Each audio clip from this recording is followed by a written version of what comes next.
oil control valves with respect to variable valve timing, or control valves with respect to variable displacement compressors in an air conditioning system.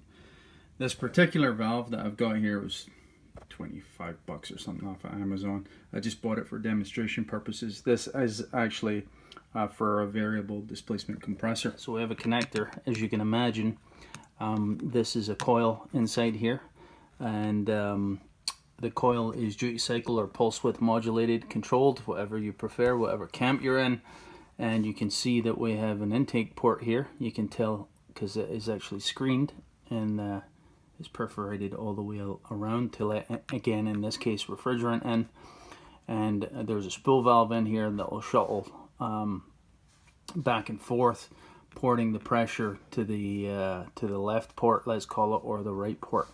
So what we can see here is we can actually see the bias spring inside the port here.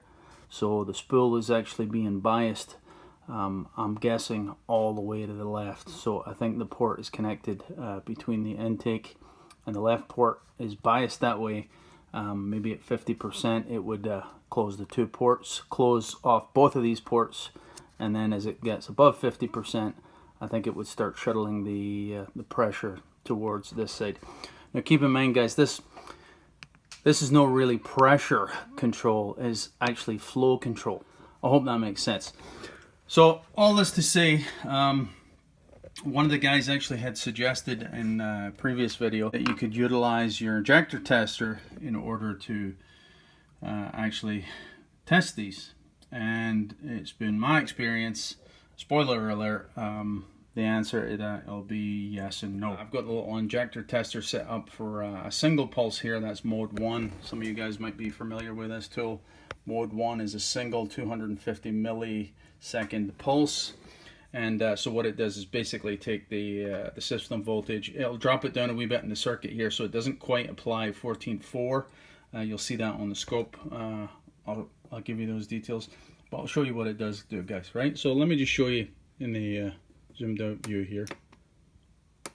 I know you can't see it obviously from this angle, but perhaps you can hear it. It is operating the valve. Let me show you in close here. You can see the displacement there. So the spool valve would be porting pressure, less so to the left port in this case, and more so to the right. You can see it's clearly displacing to the right. So it does operate in that sense. Now, these valves obviously don't operate with a single pulse. They're pulse width modulated or duty cycle controlled, right? Instructions claim 250 milliseconds for a single pulse. There's the time there, 257 milliseconds, close enough for me. So that is in fact a 250 millisecond pulse being applied to it, right? So if you look, what is important here, guys, if you look at the minimum voltage, because it's a coil, of course, we get a wee bit of negative action, so almost a volt in the minimum, and the maximum voltage we actually got at the spike here is just around just over 11 volts. This is going to show us our average operating voltage. This will become important when we actually see it being pulsed multiple times more, like in a real scenario, right? Here we have a continuous pulse. You'll notice the amperage draw there. I should have showed you the amperage on the single pulse. We'll get back to that, guys. Right? You'll notice the amperage is quite low. Let me stop it. Keep an eye.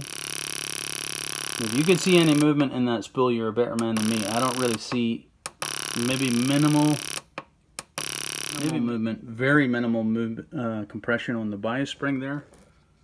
Let's just actually check the frequency. So there's the frequency and the period, right? So 35 hertz, and the period is just about 28 milliseconds, guys. I'm not going to take the math to the extreme here, but so that's the total period at the frequency of 35 hertz. Let's just get a ballpark on the duty cycle here, right? And I'm talking about the positive duty cycle, where the pulse train actually goes high in order to induce a current in the coil and actually move the spool, right? So you can see there we're talking about, it's about 7 milliseconds, but quick math, that's about a 25% duty cycle, right? And it's 25% duty cycle of this voltage, guys, right? So you can take that figure and then take a quarter of it, not the 14 volts. And there is the average voltage that is being applied to the coil. So again, it's a 14.4 volt nominal voltage. Again, I'm kind of trying to simulate a car, right? And you can see that with the knockdown voltage on this, the most you're ever going to get is 10.95 volts. And you can see that will be an average voltage of just over 2 volts. That's why we're getting hardly any displacement on the spool. So keep in mind, all we're doing by actually pulse width modulating or duty cycle controlling the voltage that is actually being applied in the first place is just altering the average voltage. Yeah? Does that make sense? Well, if I have this set up, why don't I just alter the average voltage from here and get rid of all this? What I'm going to do is alter the voltage which is being applied, and this will be the analog voltage which is being applied to the coil here, and all we're doing is simulating the average voltage that a pulse width modulated or DC or duty cycle controlled signal would actually be doing anyway, right?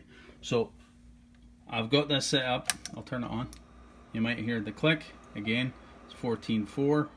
Move up a wee touch. 14.4. You'll notice the current. We've got over an amp there now, right? So let me just turn it off. Keep an eye. That's full displacement, right? So what I'm going to do is going to dial the voltage down here, guys. You can see we've actually got 14 volts there now. 14.26.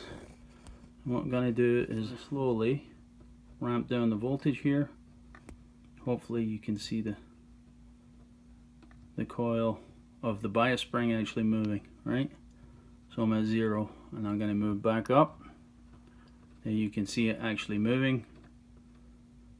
And that's close to, that's 13 volts there, guys. Take my word, and I'll take it back down to zero. You can control it, and with an analog voltage being applied to it, right? And there's my trace there, guys. You can see the voltage going all the way down and all the way back up, right? And I'm down at 0 at the moment. Keep in mind, these are not really designed for 100% duty cycle. You run a risk of burning out the coil, I suppose, if you overdo it. All right, let's try something even simpler. Let's go to a 9-volt battery. That will basically give us, what, 70% duty cycle-ish? 60%? Let's see what it does. Okay, just a 9-volt battery, and all I'm going to do is, where's my lead here? Get my colors right. Is just apply it, and you can hear it. You hear the coil. Clearly there's something going on here. So you can see the displacement in the coil. And you think, well, what good is that? What you could do, of course, is you could be monitoring the PIDs, or maybe some pressures, or maybe just listening for a change in the system.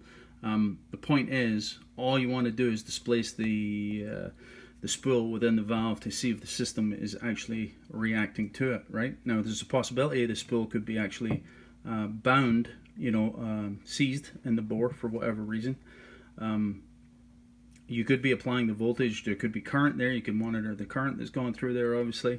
And yeah, the coil's the integrity is there. The voltage is being applied, but the spool itself is not moving because it's potentially seized, as I mentioned, or the motive force for the system, the oil pressure or the refrigerant pressure, is not actually making it through the spool because the screen is completely clogged, or there's a clog elsewhere in the system. These are all things that could happen. Yeah, your valve could be functional, but the issue is elsewhere in the system. So in answer to the question, can you use it? Yes and no. You decide. Can you use a simpler setup? Yeah, if you have the facility. I think most guys will have a 9-volt, and obviously if you just hit stacked, double A's or C cells, D cells, you could pick off the voltage at the various points, and you'd have variable movement on the spool depending on what voltage you're applying, right? So that's it, boys. I'll leave it at that. Hope that made some sense. Cheers.